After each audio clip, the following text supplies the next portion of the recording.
news from the region and from around the state.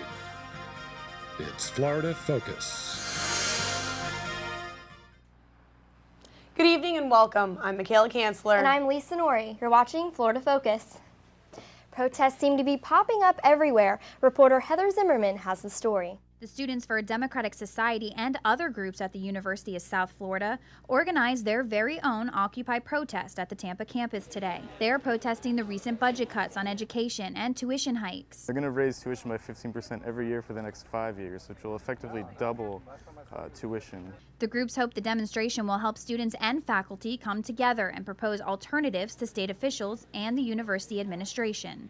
Students at USF are using banners, signs, anything that they can do to get their voice heard. In Tampa, Heather Zimmerman, Florida Focus Newsbreak. Governor Scott has upset a few people here in the Bay Area. Sean McCarthy joins us in the newsroom with the story. Yeah, the governor held a meeting in his office with members of the press, and towards the end of that meeting, the St. Pete Times Tallahassee reporter informed the governor that the Times would be changing their name to the Tampa Bay Times.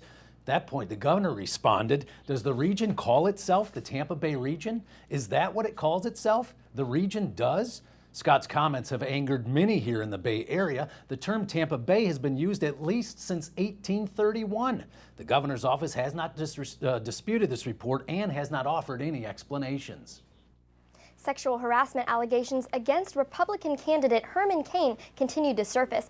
A third woman this week said Cain harassed her when she worked for him at the National Restaurant Association. Cain has denied and changed his response to these allegations and is now accusing opponent Rick Perry's camp for their release at this time. A man in custody is behind bars after what seemed like a routine license plate check. Sabre Stillwell joins us here with more. According to officials, a deputy approached a Ford F-150 at a Chevron station on the corner of Orient Road and Broadway Avenue around 1 a.m.